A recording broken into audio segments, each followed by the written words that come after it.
Vamos dar continuidade à nossa série no livro de Daniel. E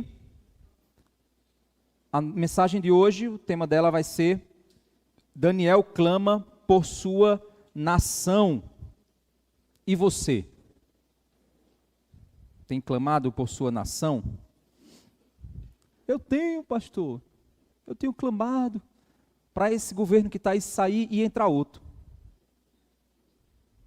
Você está fazendo a oração errada. E é exatamente isso que a gente vai pensar aqui hoje. Meus irmãos, eu confesso que é uma cristocidência uma mensagem como essa cair em uma data como essa. Se eu tivesse de planejar isso, eu acho que eu não conseguiria chegar com esse nível de planejamento. O nosso país experimenta um tempo de muita tensão. E se não nos voltarmos a quem é o verdadeiro libertador, não seremos um país livre dos poderes ruins que tentam dominar a nossa nação. Dentro da nossa série de Daniel, esse é o capítulo em que Daniel ele ora ao Senhor pela liberdade do seu povo. Libertar o seu povo do cativeiro no qual eles estavam. Lembre que o povo caiu nessa situação exatamente porque eles quebraram a aliança, fizeram pouco caso da lei do Senhor, desrespeitaram a Deus, blasfemaram do templo do Senhor, da santidade de Deus. Deus deu centenas de avisos ao povo. Os profetas falavam e avisavam, e o povo continuava pedindo para só mudar de governo. E esquecia do real problema da nação. Eu fico às vezes triste, irmãos, porque eu percebo, pelo menos segundo a minha concepção, como teólogo, como pastor, do problema real da nossa nação. E mesmo sendo um pastorzinho perdido aqui em Campina, o povo não percebe que o problema real do nosso país é o pecado, e não as questões puramente políticas. Grandes nomes que poderiam estar, talvez, clamando ao Senhor e levando, a verdade para o povo, não está fazendo isso. Estão debatendo e brigando e lutando por pautas políticas, brigando por latos, no lugar, de fato, pregar o que a palavra de Deus ensina. A gente vai ver na oração de Daniel qual é o real problema de Israel. E vamos aprender, a partir do coração do profeta, o que também nós podemos aplicar para nós aqui hoje.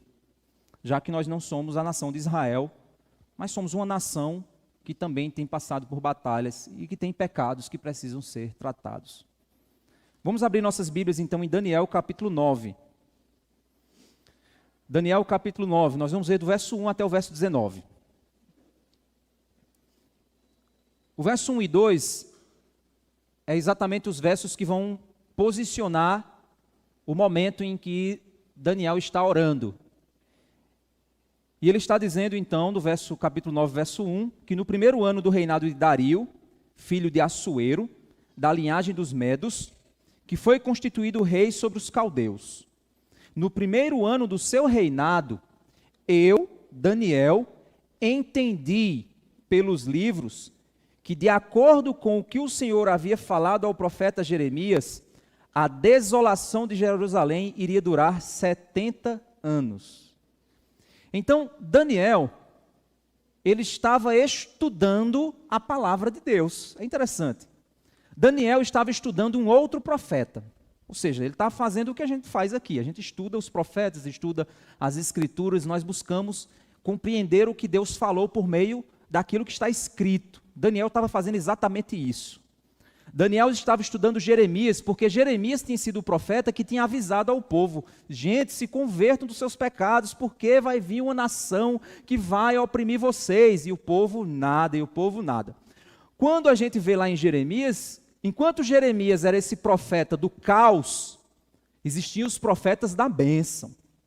Muitos outros profetas do tempo de Jeremias eram aqueles que falavam que o povo ia ser abençoado, que não ia acontecer nada de mal, que a economia ia prosperar, que o bem ia acontecer, que tudo ia melhorar.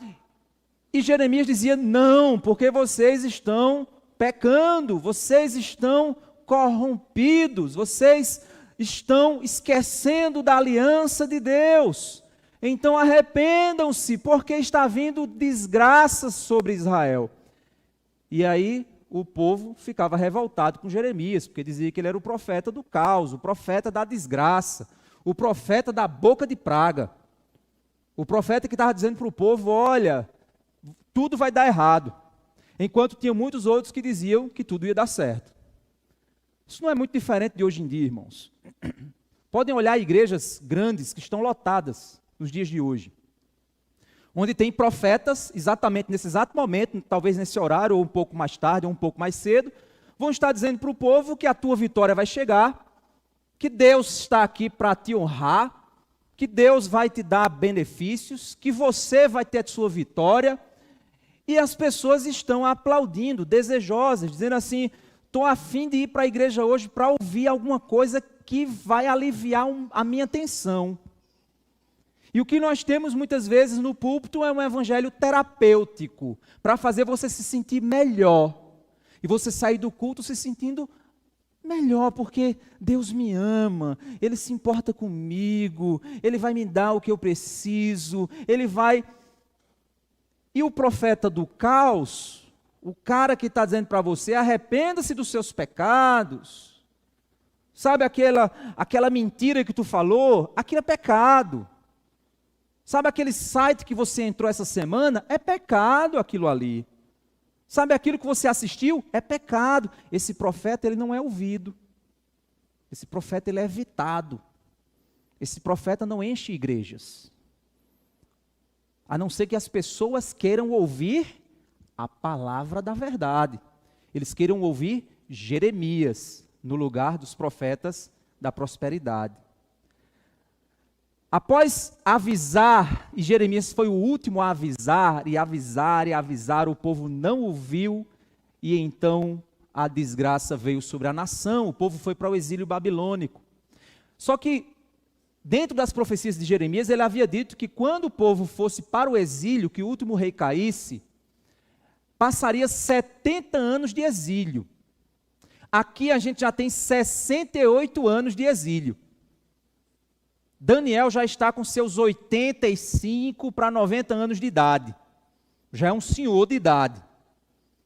Passou quase que desde a juventude dele até agora dentro da Babilônia, tentando testemunhar sobre Deus. Acredito que Daniel, naquele momento aflito, dizendo, meu Deus, quanto tempo falta para isso acabar?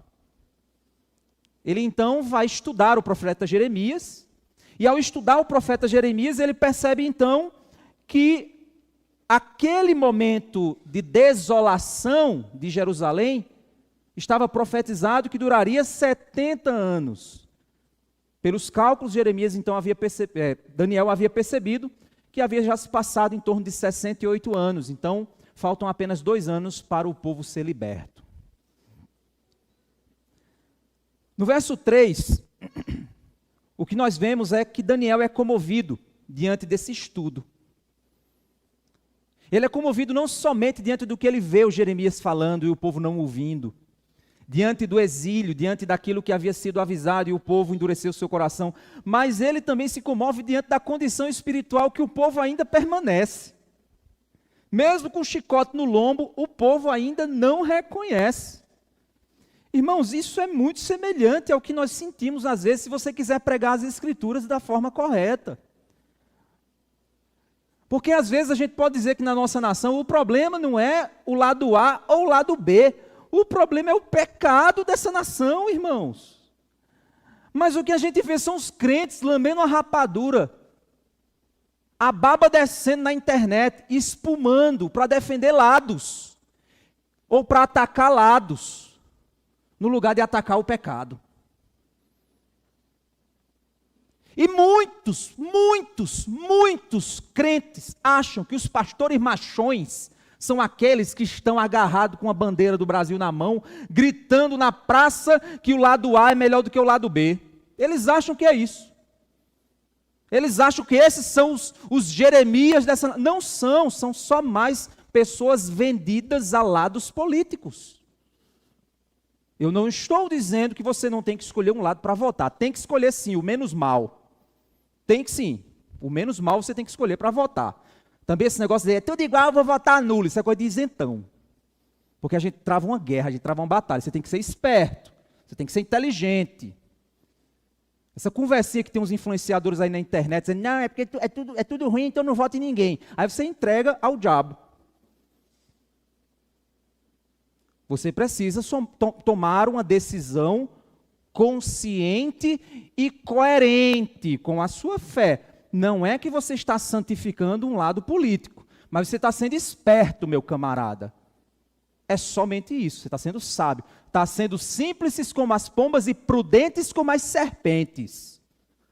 Então, cuidado com essa conversinha do isentão, que isso também está errado. Mas também cuidado com o brabão, que é aquele cara que está com a bandeira nas costas e diz, é isso aí, vamos entregar o Brasil a Jesus. Aí pega Genésio e entrega na mão dele. Dizendo que ele é o cara que Jesus levantou para salvar essa nação. Não, meu querido. Jesus não levantou ninguém para salvar essa nação. Ele é a salvação dessa nação. Entenda isso. Agora, sabe por que eu estou falando isso e talvez você está mexendo sua mente para tentar entender como é que isso acontece? Porque exatamente porque a maioria das pessoas não sabem o que eu estou dizendo significa. Ah, pastor, então é só ficar de joelhos dizendo, Jesus, vem governar o Brasil. Não, meus irmãos, não é isso que eu estou dizendo. Ah, então eu não estou entendendo. Exatamente por isso que a gente vai tentar explicar aqui hoje.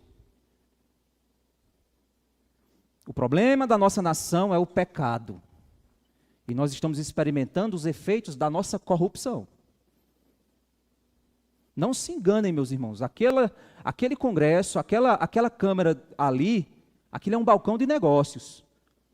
Aqueles homens ali, sua maioria esmagadora, não estão interessados no benefício da população. Eles estão interessados no benefício das suas famílias e no enriquecimento ilícito, na maioria deles.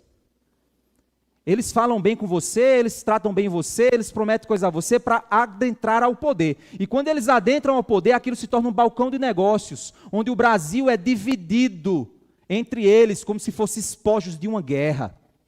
Essa é a verdade. E a gente vê isso e fica tudo bem. Só importa mudar de lado, para que um outro lado faça o balcão de negócio que me interessa. Esse é o problema da gente. Esse é o problema do Brasil. A gente não está interessado na justiça. A gente não está interessado na verdade. A gente está interessado que o nosso político favorito ganhe. Esse é o nosso problema. Daniel, quando ele lê, ele é comovido diante da situação. Olha o verso 3. Voltei o rosto ao Senhor Deus para o buscar com oração e súplicas, com jejum, vestido de pano de saco e sentado na cinza. Daniel ficou comovido diante daquilo que ele viu. No verso 4 ao 19, Daniel então inicia sua oração ao Senhor, diante daquela comoção, diante daquela condição na qual ele estava. Verso 4. Orei ao Senhor meu Deus e fiz a seguinte confissão. Olha que interessante, confissão. Sabe qual é o problema da gente? É que a gente está aqui, aí eu estou falando isso, aí você pode estar sentado aí dizendo, é verdade, pastor, esse povo brasileiro não sabe votar. Tu é o povo brasileiro, eu sou o povo brasileiro, sou eu que faço parte dessa corrupção. A gente precisa se identificar com o pecado do nosso povo. A gente precisa chorar pela miséria do nosso povo. São aqueles, não, somos nós. Daniel, ele está confessando como se ele também fosse um corrupto no meio daquela geração corrompida.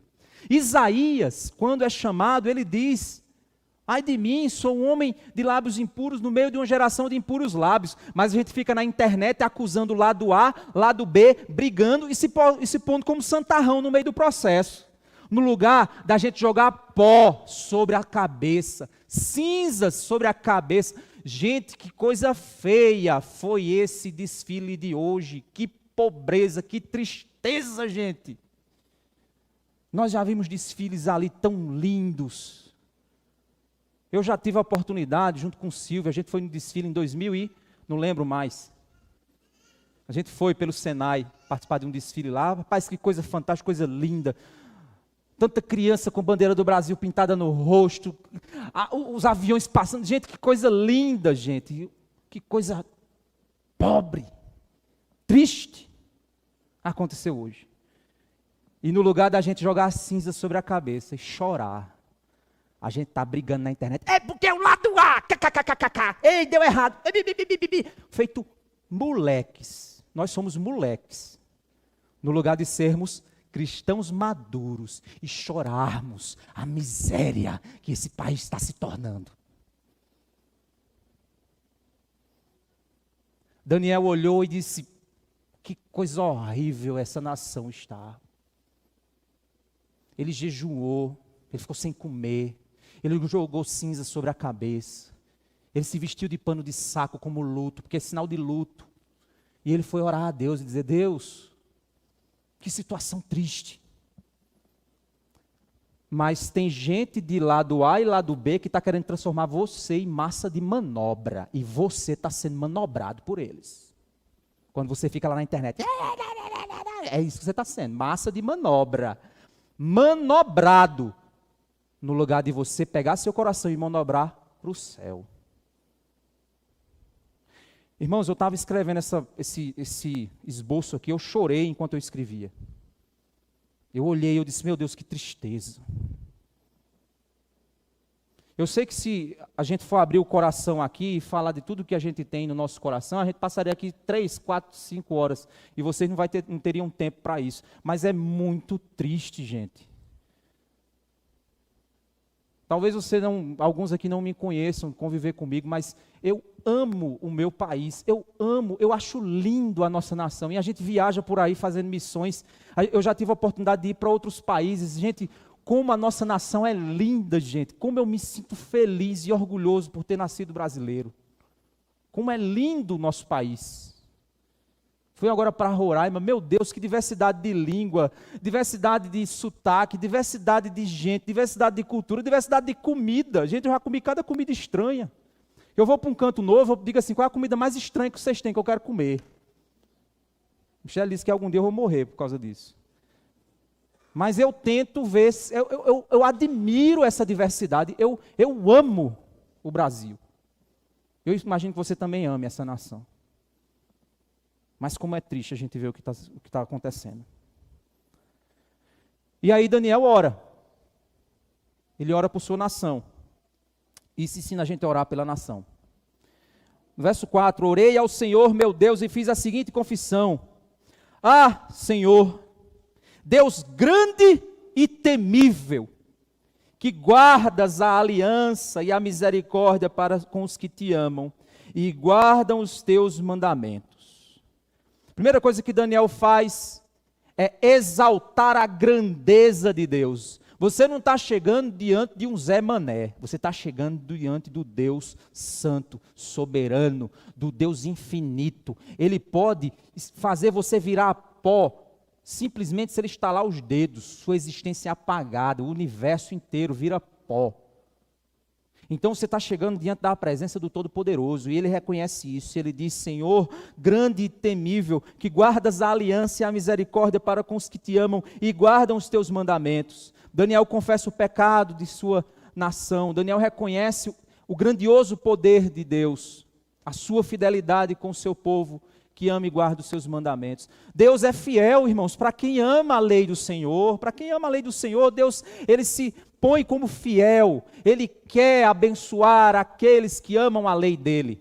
Ame a palavra de Deus. Deus quer te abençoar, meus irmãos. Deus quer te abençoar. Ame a lei de Deus. Ame a palavra. Põe essa palavra, essa lei, essa sabedoria como um colar sobre o seu pescoço. Queira ser conhecido como aquele que vive a lei de Deus. Ame a lei do Senhor. Pois o Senhor quer abençoar aqueles que amam sua lei. Daniel então caminha para a confissão de pecado diante da rebeldia do povo à lei de Deus. Depois que ele reconhece que Deus é aquele que quer abençoar os obedientes, o verso 5 diz, nós temos pecado e cometido iniquidades. Procedemos mal e fomos rebeldes, afastando-nos dos teus mandamentos e dos teus juízos. Daniel confessa o pecado de sua nação e usa a nação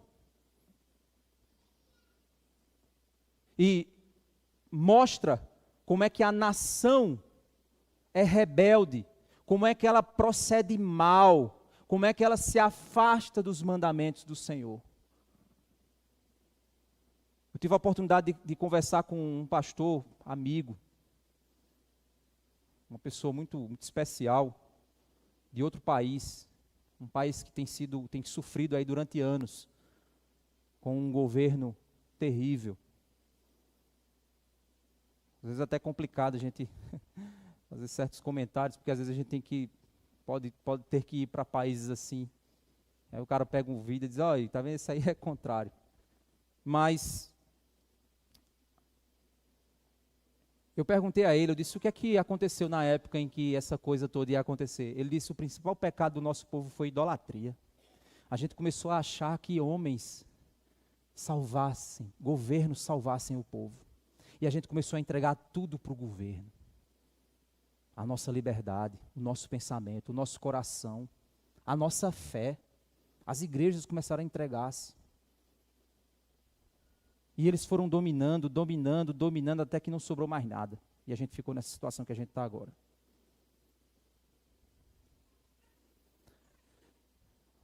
Nós procedemos como pecadores. Nós somos uma nação cheia de iniquidade. Nós somos uma nação idólatra. Até aquele papel de candidato a gente chama de santinho. Pararam para pensar porque que aquilo é santinho? Você vai orar para ele, rezar para ele? Nós somos uma nação idólatra. A idolatria está dentro do nosso sangue. O verso 6, ele faz uma confissão a respeito do endurecimento do coração diante dos profetas. O verso 6 diz, não demos ouvidos aos teus servos, os profetas, que em teu nome falaram aos nossos reis, aos nossos príncipes, aos nossos pais e todo o povo da terra. Gente, precisamos estudar a Bíblia e precisamos amar a palavra de Deus acima de tudo. Tem tanta gente hoje falando que está pregando Bíblia, ou que está comprometido com a verdade, mas não estão comprometidos com suas empresas pessoais, estão comprometidos com seus canais de YouTube, estão comprometidos com sua visibilidade, estão comprometidos com seus nomes, eles não estão comprometidos com a verdade, eles fazem alianças em prol de ganhar mais, de ser maior, de ter visibilidade, eles fazem isso. E às vezes você está ali ensinando o povo a pensar de verdade, a pensar biblicamente, e as pessoas ignoram. E elas dão ouvidos aos falsos profetas, ou aqueles profetas que perderam-se no caminho, e que estão afastados da verdadeira intenção do ensino da palavra de Deus, do compromisso com a palavra de Deus. Entenda uma coisa, se você pregar a palavra de Deus, você vai ser como João Batista, ficar lá no deserto, esquecido, escondido, as pessoas vão desprezar você não vai ter visibilidade. Você talvez não seja chamado para grandes congressos, você talvez não se sente com grandes nomes da sociedade, porque você talvez não fala o que as pessoas querem ouvir. E aqui então ele está dizendo, nós não ouvimos o aviso dos profetas. Nós endurecemos o coração diante do que os profetas nos avisavam. Irmãos, se Deus quiser derramar juízo sobre esse país, vai acontecer, as pessoas não vão ouvir. A gente pode ensinar a Bíblia de morrer, a boca pode cair, a língua secar, mas se Deus quiser derramar juízo sobre esse país, o povo não vai ouvir, vai continuar ouvindo os influencers que estão ganhando milhões aí com seus nomes. Vai continuar ouvindo quem não deveria ouvir, que está interessado em outras coisas e não com a verdade. Estão interessados com tramas políticas e não com a libertação de corações, com a salvação de almas. Não estão interessados com isso. Daniel disse, Senhor, nós endurecemos o coração, não quisemos ouvir os teus profetas. Agora Daniel ele vai direcionar-se para um reconhecimento da condição de maldade diante da santidade de Deus. O verso 7 diz o seguinte: a ti, ó Senhor, pertence a justiça, mas a nós cabe o corar de vergonha. Cabe só envergonhar-se. Senhor, a ti pertence a justiça, e a nós só pertence a vergonha. Como hoje se vê, a saber aos homens de Judá, aos moradores de Jerusalém, a todo Israel, tanto os de perto como os de longe, em todas as terras para onde os expulsastes, por causa da transgressão que cometeram contra ti. Senhor, nós nos envergonhamos, porque nós pecamos contra o Senhor. Senhor, nós nos envergonhamos porque deixamos em nossas casas entrar uma TV podre. Senhor, nós nos envergonhamos porque nós apoiamos homens e confiamos em homens no lugar de confiar em Ti, Senhor. Senhor, nós nos envergonhamos porque nós gostamos do jeitinho brasileiro de resolver as coisas. Senhor, nós nos envergonhamos porque Tu és justo e para nós só cabe vergonha. Verso 8, ó Senhor, a nós pertence o corar de vergonha, aos nossos reis, aos nossos príncipes e aos nossos pais, porque temos pecado contra Ti. Senhor, a vergonha deveria dominar o coração, não só da massa, mas dos reis, dos líderes, dos juízes, dos poderosos e dos nossos pais, dos nossos avós. Todos nós deveríamos estar envergonhados. Verso 9. Ao Senhor nosso Deus pertence a misericórdia e o perdão, pois nos rebelamos contra Ele, e não obedecemos à voz do Senhor nosso Deus, para andarmos nas suas leis, que nos deu por meio dos seus servos, os profetas. Meus irmãos, quantas vezes nós ensinamos a palavra de Deus aqui nesse púlpito, e quantas vezes eu vejo pessoas fazendo exatamente o oposto do que foi ensinado aqui. Nós não somos uma igreja que apoiamos pecados. Se a gente descobre que tem pecado encoberto, a gente vai cavar e a gente vai tratar. E se não quiser ser tratado, sai daqui, porque você não é crente. É assim que a gente lida. Queremos ajudar as pessoas a lutarem contra os seus pecados, porque nós lutamos contra o pecado. Nós não somos imunes a esse vírus mortal da natureza pecaminosa. Nós não somos imunes, nós lutamos e nós queremos um rebanho de lutadores. Nós não queremos, como igreja, pessoas vivendo vidas duplas. Não queremos. Se há vida dupla, arrependa-se, procure ajuda. Mude sua vida. Porque a lei de Deus é pregada domingo após domingo nesse púlpito. E a sua posição diante dessa lei tem que ser vergonha, quebrantamento, pois Deus, Ele é justo. E Ele não vai deixar passar a injustiça.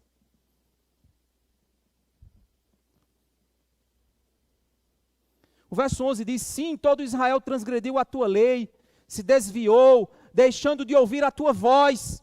Por isso as maldições que estão escritas na lei de Moisés, servo de Deus, e que foram confirmadas com juramento, se derramaram sobre nós, porque pecamos contra ti. Lá em Deuteronômio 29, Moisés ele deixou claro, ele disse: nação de Israel, a aliança que Deus faz com vocês é a seguinte: se vocês obedecerem à lei, todas as bênçãos descritas nesse livro cairão sobre vocês. Vocês serão benditos em todas as coisas que fizerem. Mas, nação de Israel, se vocês se voltarem contra o Senhor, vosso Deus, todas as maldições descritas nesse livro cairão sobre vocês. E uma das maldições que Deus disse é: eu trarei uma nação de fora que destruirá vocês. Isso foi dito 1000 anos antes do que estava acontecendo com esse povo. E durante todo esse período, Deus avisava, e avisava, e avisava. Semana após semana os profetas pregavam. Os levitas cantavam. Os sacerdotes sacrificavam. Semana após semana o povo era alertado sobre o seu pecado, mas eles não davam ouvidos, eles faziam alianças pecaminosas. Crentes casando com descrentes. Crentes fazendo negócios pecaminosos com outros povos, com outras nações. Sendo corruptos em seus negócios, mentirosos em seus relacionamentos, enganosos em suas decisões. E Deus avisando, e a corrupção se proliferando na nação, os juízes se corrompendo, os príncipes se vendendo, e o povo cada vez mais se entregando ao pecado, a costumes pecaminosos das nações vizinhas, e Deus dizendo: parem com isso, pois virá maldição sobre vocês, parem com isso, e o povo não ouvia.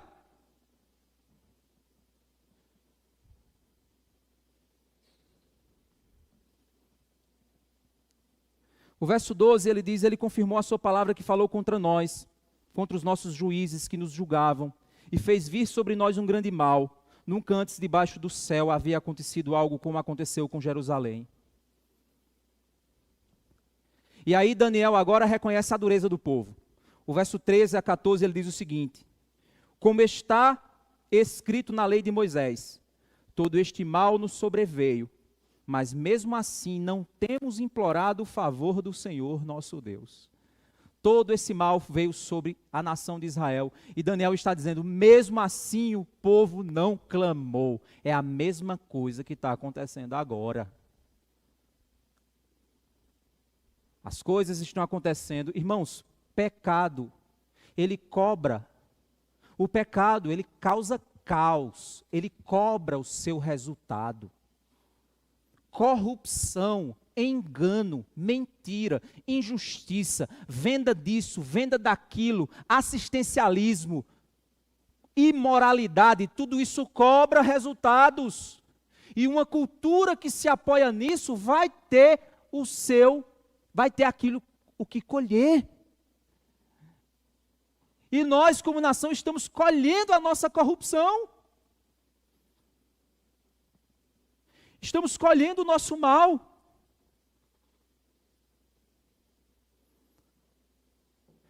Quantos pregadores já não falaram sobre isso no nosso país?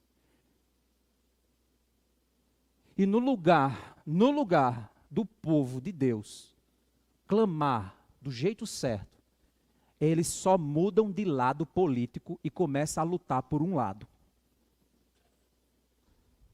Ou seja, eles não ouviram. Não se engane, gente. Deixa eu dizer uma coisa para vocês. Das minhas viagens na maionese. Imagina que o lado B ganha. O lado conservador, ele ganha. Imagina. Eu sou conservador, viu, gente? Mas imagina que o lado conservador, cristão, Deus, pátria e família ganha.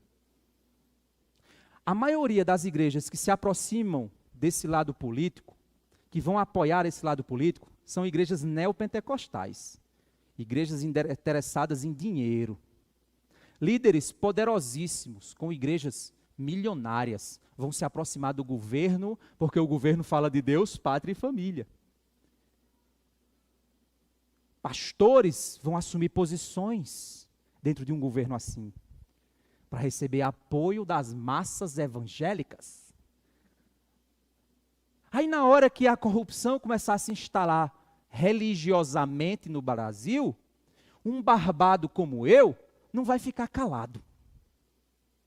E aí eu vou dizer, olha, isso está errado.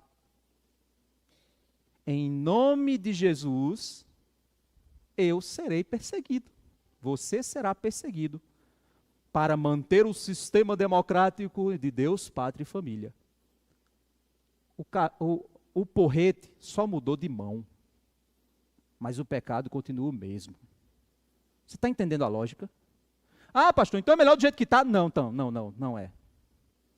Não é. Mas você está percebendo que a solução, então, não é mudar de lado, é arrependimento. Ah, então eu tenho que ser isentão? Também não. No início da mensagem eu falei isso, né? Você tem que ser estratégico. Pastor, então como é que sai disso? Que sinuca de bico? Pois é, meu irmão, o pecado faz isso. O pecado põe a gente numa sinuca. Só Deus pode nos livrar disso.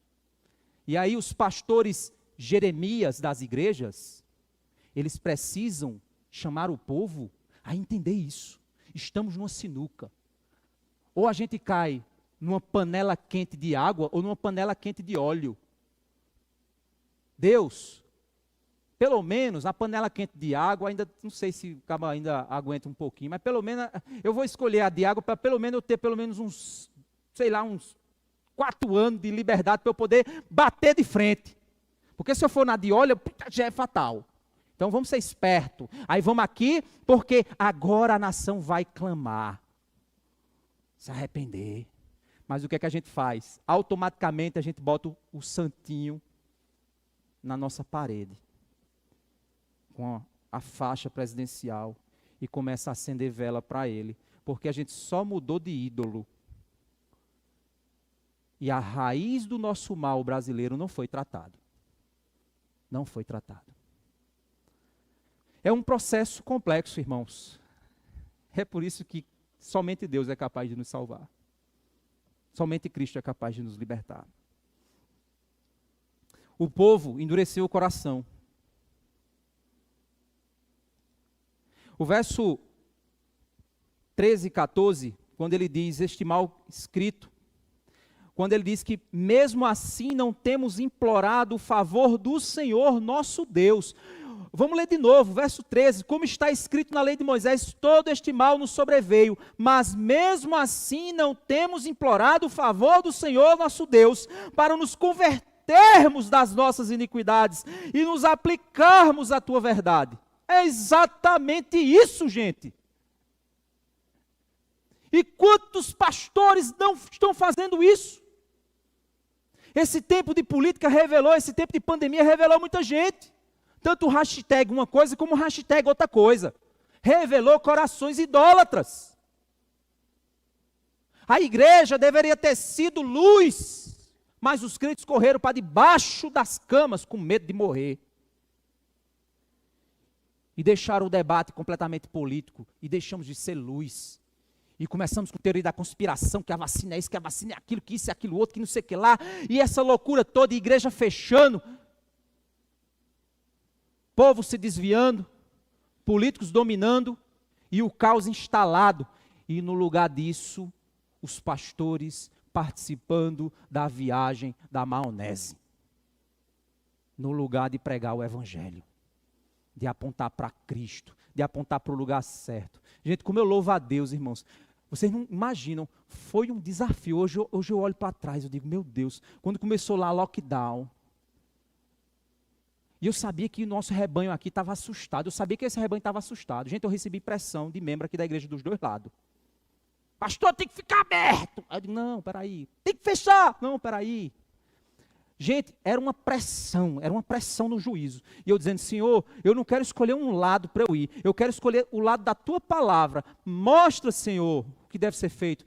Gente, como eu orava, como eu pedia, como eu clamava, como eu lia a Bíblia, como eu buscava, porque eu olhava para as referências evangélicas brasileiras, eu só via o povo na maionese brigando e viajando, e eu dizendo, meu Deus, não há ninguém com os olhos abertos.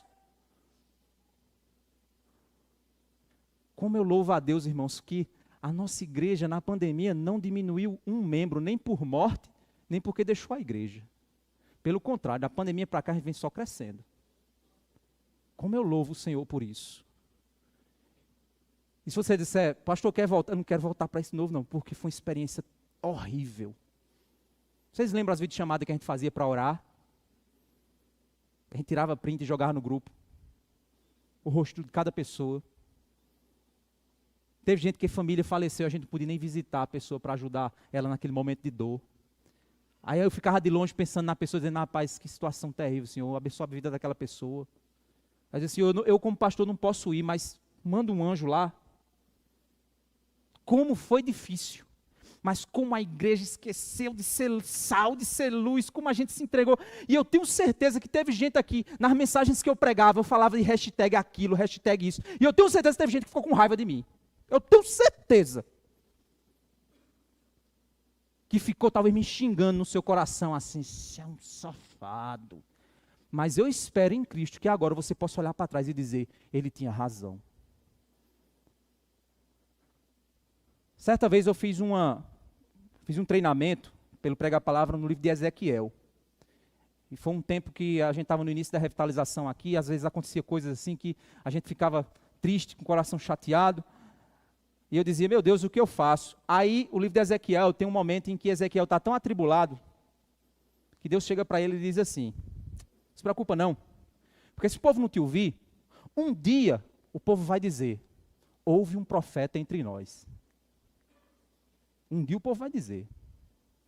Pode ser que o povo não queira ouvir agora Ezequiel. Mas um dia eles vão dizer, rapaz, aquele cabo que a gente matou, falava de verdade. Não estou me autopromovendo. Estou dizendo a você que se nós pregarmos a palavra, um dia você vai ouvir e vai dizer, havia um profeta pregando a palavra. Confie não em mim, confie na palavra de Deus. Na palavra de Deus. Para de confiar. Sabe por que você está ansioso? Sabe por que você está angustiado? De Deus, uma pessoa entrou em contato, pastor, tem um familiar meu que está desesperado com essa situação do Brasil. Eu disse, tem como você fazer um aconselhamento? Eu disse, tem. Agora eu não sei se ele vai querer ouvir o que porque eu sei que a pessoa é militante. Eu sei que a pessoa fica lá brigando na internet. Aí eu digo, mas será que essa pessoa vai querer ouvir o que eu tenho para dizer para ela? Sabe qual era a recomendação do conselheiro bíblico Lázaro para ela? Desativa as mídias sociais, pega teu netinho e vai brincar com ele. E deixa o Brasil na mão de Jesus. Que essa ansiedade tua vai embora ligeirinho. Sabe por que tem tanta gente angustiada, tomando remédio, sem dormir, aperreada? Porque ele está achando que o Brasil está na mão dele, ou na mão do perfil dele de internet. Rapaz, tem gente que posta tantas stories, que eu digo a você, eu não olho. Quando eu vejo assim, aí está aquele tracinho bem pequenininho, né, que é 200 stories. Meu amigo, eu passo logo, eu digo, tem paciência não. Porque, como é que a pessoa acha que as pessoas estão prestando atenção? Meu irmão, sabe o que é que as pessoas vão pensar de você? Que você é um desesperado. É isso que elas vão pensar. Eu estou lutando pelo Brasil. Tá não, o povo está olhando e dizendo que ele é um doido. Ele está pirado, ele está agoniado.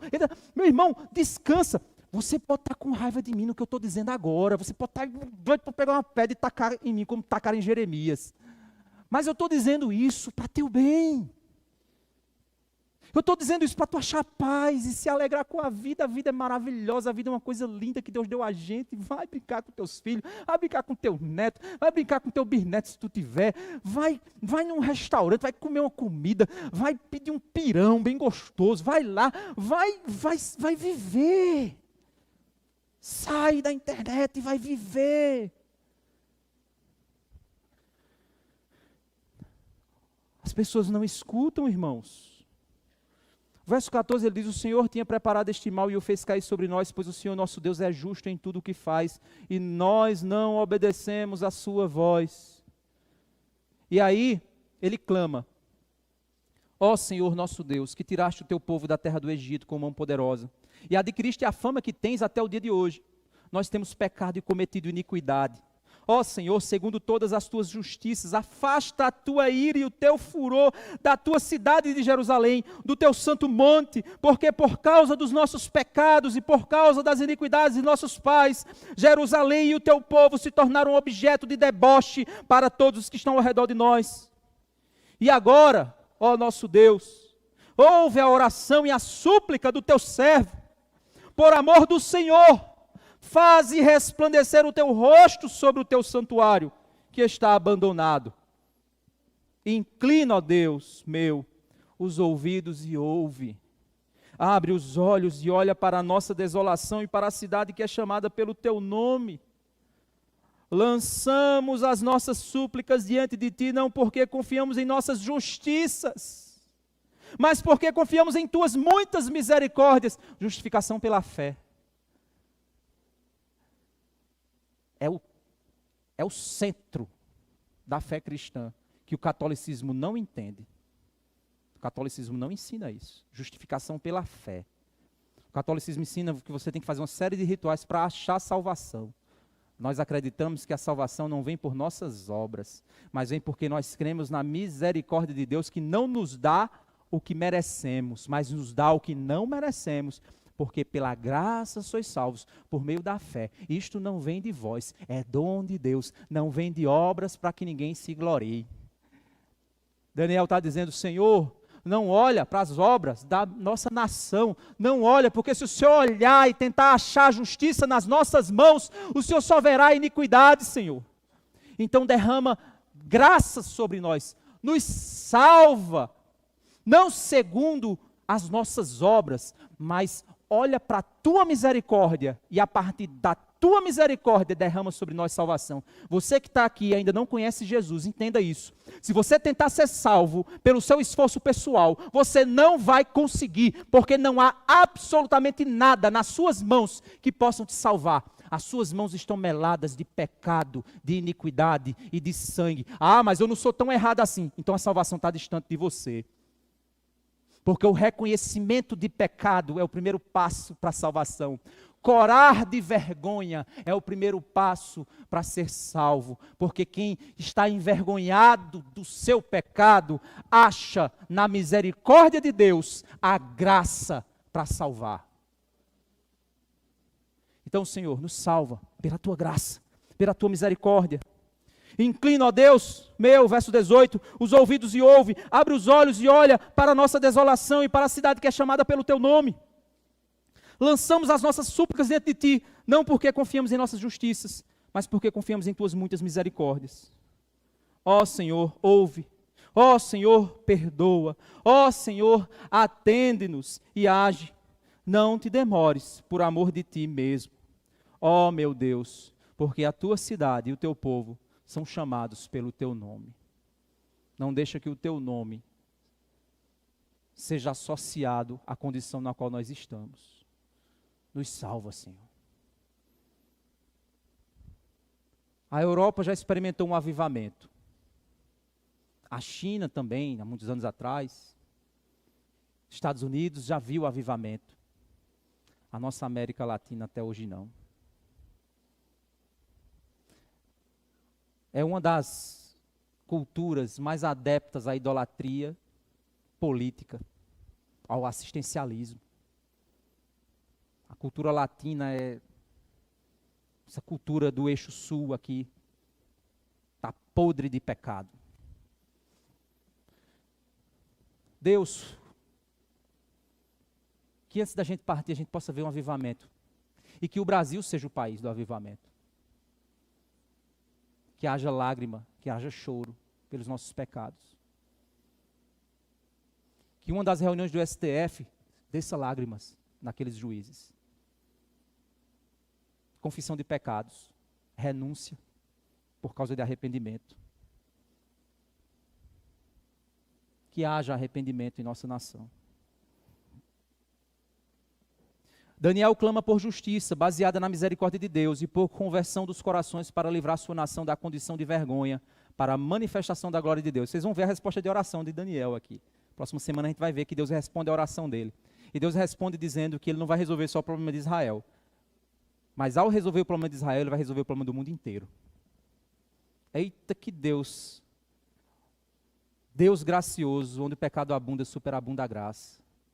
Quando Deus resolve o problema da tua vida, Ele não resolve só a tua, Ele resolve de todo mundo que está ao teu redor. Quando Ele faz, Ele transborda no que Ele faz. Que Deus maravilhoso. Porque quando Ele responde a oração de Daniel, Ele salva até a gente, que não sabia nem que Daniel existia. Até a gente aqui em Campina Grande, na Paraíba, foi alcançado. Por causa da resposta dessa oração. Que Deus maravilhoso. Não sei se a gente vai acompanhar o avivamento nessa nação, mas se a gente orar por avivamento, quem sabe um dia a gente possa descobrir na eternidade. Você sabe, lá, Batista da Graça, lá no interiorzinho de Campina Grande. Uma vez eu vi um palestrante da Consciência Cristã dizendo, mas rapaz, no meio do nada. Eu digo, peraí, você não tem direito de dizer isso. Você vem de São Paulo dizendo que a gente está no meio do nada? Que é isso? Tem muita coisa aqui. Como é que pode a consciência cristã acontecer num lugar como esse? Eu digo, Igual a ideia de Nazaré, né? Vem alguma coisa boa de Nazaré? Vem alguma coisa boa de Campina Grande? Vem. Quem sabe a nossa oração aqui hoje não faça a diferença. A gente pode até não ouvir, não saber. Mas quem sabe Deus não vai dizer assim, agora eu vou fazer alguma coisa. E algum dia a gente pode até descobrir, ei, vocês lembram? Vocês oraram e olha a diferença. Daniel clama por justiça baseada na misericórdia de Deus e por conversão dos corações, para livrar sua nação da condição de vergonha, para a manifestação da glória de Deus. A salvação por meio da fé, que não vem de obras, é o cerne do que significa a obra da cruz. Quando eu digo que eu vou para o céu, quando você diz que você vai para o céu e tem certeza disso, só quem não entendeu a graça é que acha que você está se achando. Porque é exatamente o inverso. Quem diz que vai para o céu é porque sabe que é um miserável que merece o inferno, mas que por causa da graça você vai para o céu. É exatamente o inverso. Afirmar que vai para o céu pela fé é o oposto de se orgulhar. É o atestado de incompetência pecaminosa. Porque é a cruz que faz a obra. Então, se você ainda não conheceu essa cruz, conheça hoje, conheça agora. Não saia daqui sem clamar e dizer, Senhor, inclina teus olhos para mim e me salva. Porque eu sou incompetente, pecaminoso.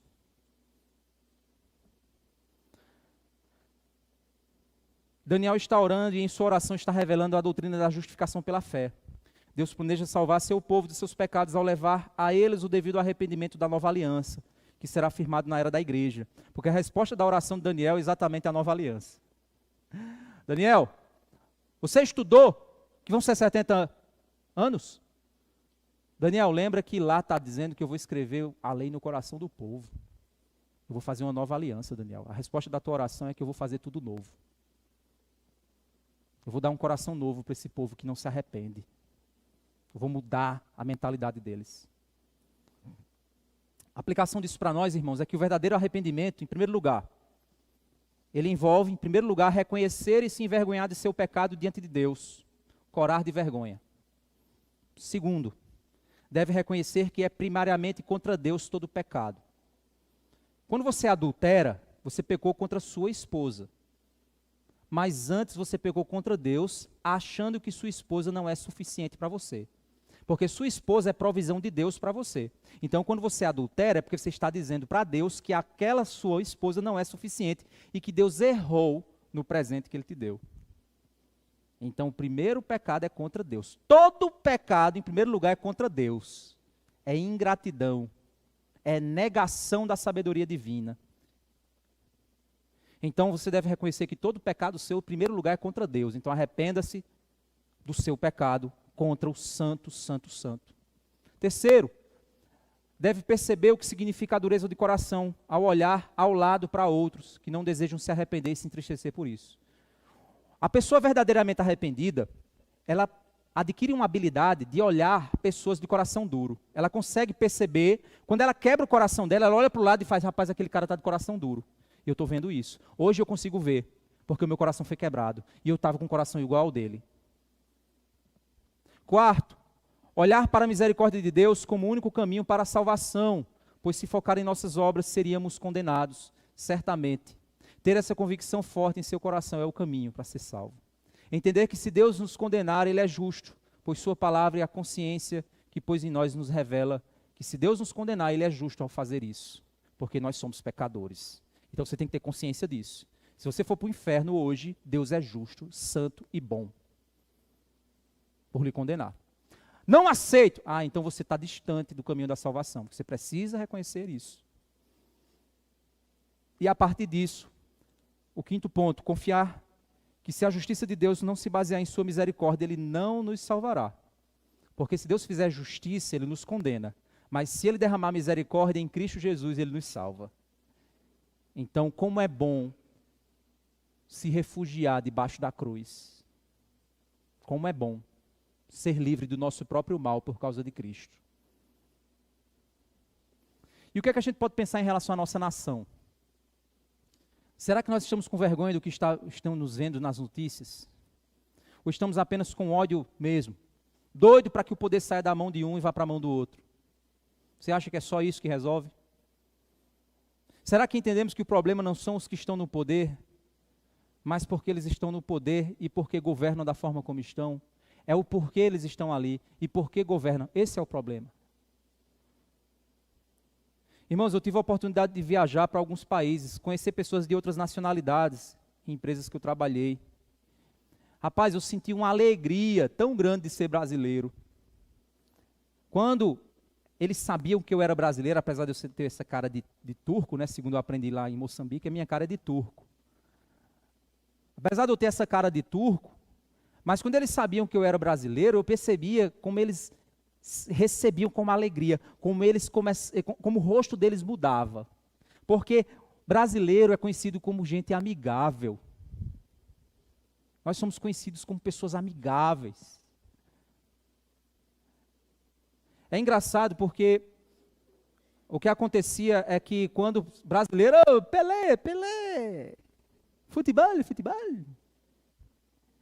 Aí chegava na outra parte, carnaval. Não, essa parte aí não. É igual você ser de Campina Grande, né? Você é de Campina Grande, sou de Campina Grande, tomar o São João do Mundo. Homem, pelo amor de Deus, vá falar da nossa universidade, que é uma das melhores do Brasil. Tem cursos maravilhosos lá. Vai falar dela? Por que tu tem que falar dessa parte? Esquece essa parte, meu amigo. Hoje a nossa nação, gente, está alinhada com pautas ideológicas que aproximam a gente de coisas que a gente deveria se envergonhar. E aí, gente, quando a gente percebe isso, dá vergonha de saber o que é que podemos nos tornar no futuro. Alinhados ao quê? Tem lugares que quando você apresenta seu passaporte de brasileiro, brasileiro, mano, passa. Vai chegar o dia, ei, brasileiro, vale, revista total, absoluta. Isso é perigoso. Será que é isso que nós vamos caminhar?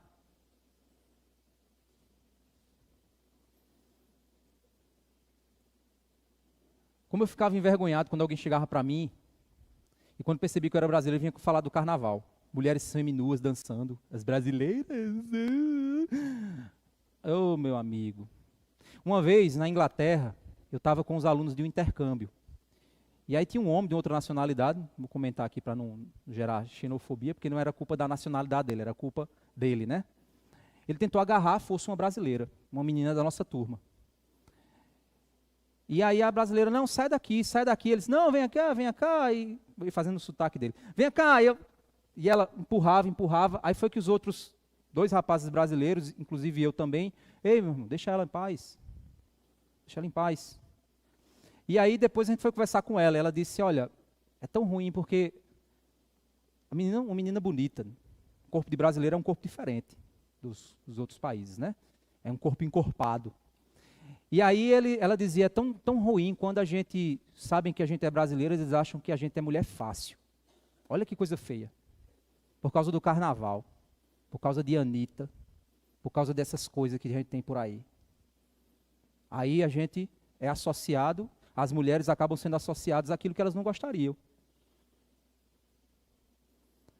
É isso que eu me refiro, pois nós somos duros de coração. Reduzimos o problema da nossa nação apenas a questões políticas. E ficamos como massa de manobra sem cérebro, só gritando nas mídias, tentando tirar o poder de um e jogar para o outro. Achando que é só mudar o poder de mãos que tudo se resolve. Mas não tratamos a raiz do problema, sem lidar com o real problema moral do nosso país. Será que não nos coramos de vergonha diante da nossa real maldade como país? Ou achamos que o problema é a Babilônia? Será que não há um Deus julgando nossa maldade? Todo pecado, irmãos, é primariamente contra Deus, e depois isso reflete a corrupção moral desse país. Nós louvamos músicas e artistas que representam o pecado com letras sujas. Tem umas músicas que, se você olhar, a gente estava falando, né, sobre a interpretação no São João. Você entregar suas mãos para fazer gestos obscenos, porque as músicas têm letras obscenas. E você entregar suas mãos, você como crente, entregar suas mãos para levar à comunidade surda letras podres. E você dizer que isso é trabalho, isso é corrupção moral, meus irmãos. E os crentes acham que isso está tudo bem. Eles acham que está tudo ok com isso. Nós assistimos filmes e novelas que torcem pelo adultério, pela destruição, por pautas contra a família, pela vulgarização do sexo. Eu lembro como é que Malhação era. Malhação acabou, mas eu lembro que Malhação era aquela que ensinava para a juventude as pautas podres. A gente valoriza o jeitinho brasileiro, que é forma normalizada de corrupção. Se eu tiver um amigo que é amigo de alguém, talvez a coisa facilite para mim, as coisas vão andar melhor.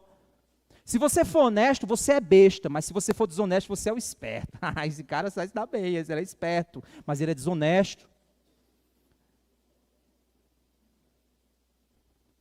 A massa celebra quando o governo dá dinheiro ao povo, programas de distribuição de renda. É claro que alguns programas desses ajudam pessoas em crise, mas a maioria está interessada em receber dinheiro sem precisar trabalhar. Se alguém disser que isso é mentira, eu acho que você está muito cego. E é óbvio que as pessoas, massas, vão votar para receber dinheiro fácil. Então é uma compra de votos indireta. E a gente faz de conta que a gente não está vendo isso. Já que não é comigo, está tudo bem. Agora vamos olhar para dentro das igrejas. Os índices de divórcio dentro da igreja são iguais aos de fora. Não existe perdão, arrependimento, luta pela aliança do casamento. Jovens fazem sexo antes do casamento igual o mundo faz, namoram de maneira suja, consomem pornografia. Pessoas com vidas duplas dentro de igreja, ouvindo pregações, mas fazendo de conta que Deus não está falando nada com elas. Fofoca, divisão, traição, inveja, grupinhos, tudo isso para dividir o povo de Deus no lugar de unir. Pastores covardes que não pregam a palavra porque desejam engajamento, têm medo de perder empregos. Crentes influenciadores na internet que estão mais preocupados com tretas para gerar engajamento do que com a verdadeira missão da igreja. Eles gostam de vender tudo na internet, botar nome para vender coisa. Ganhar cada vez mais dinheiro com seus nomes e fazer com que o seu nome cresça e o de Jesus diminua, dizendo que eles estão querendo que Jesus cresça. Mentira. Eles usam o nome de Jesus para lucrar com visibilidade. Eles fazem o mesmo que os fariseus faziam, aumentando as franjas das suas vestes, querendo sentar nas melhores mesas da internet, da fama. E muitos jovens estão seguindo e sendo ensinados com essa metodologia maligna. E muitos jovens querem entrar na teologia para ser a mesma coisa que eles. Eles dizem ser luz dos homens, mas são trevas com discursos elaborados, dizendo defender a lei, mas negando o real poder da piedade. E quando estes vão para a internet combater o pecado, estão mais preocupados em agradar todos os lados, para não perder a amizade, parecer que são gente boa, que gente descolada, que a gente tudo bem, e não falam de fato o que tem que falar. São os mesmos que condenariam João Batista, porque estava chamando a corrupção moral daquele povo de raça de víboras. Pastores envolvidos com política, deixando de mostrar o real problema do país, para dizer que o problema é a pessoa A ou B, porque às vezes por trás ele tem interesses políticos alinhados. São pastores que estão comprometidos com partidos, pessoas, e que se a coisa não for boa para um lado, ele muda logo de lado. Porque ele quer vantagem, ele não quer a verdade. Eu poderia aqui ficar falando por muito tempo, mas a única coisa que eu quero fazer é orar pela nossa nação. Que nós possamos orar, irmãos, pela nossa nação. Que haja um avivamento em que nós sejamos capacitados a enxergar biblicamente a verdade. Fazer escolhas como cidadãos que refletem o coração do Evangelho. Que a gente possa ser sábio, simples como as pombas, mas prudentes como as serpentes. E que possamos entender que a solução para esse país não é o lado A ou o lado B, mas é Cristo. Agora, se o Senhor, por meio da sabedoria que Ele nos der, votarmos no lado A ou no lado B, e esse lado ganhar e trouxer prosperidade para a nossa nação, não podemos cair na idolatria de achar que a solução era aquele lado. A solução sempre vem do alto. E a igreja precisa continuar sempre ser neutra, para que ela possa ser a voz profética, que acusa, independente de quem estiver no poder, a igreja tem que acusar. Isso aí é pecado. Como Natan, que chegou para o rei Davi e disse: você está em pecado. Porque ele não estava comprometido com o rei, ele estava comprometido com o rei dos reis. A igreja tem que estar comprometida com o Rei dos Reis, não com os reis humanos, como se eles fossem solução. Que possamos continuar clamando ao Senhor, que Ele derrame avivamento sobre a nossa nação.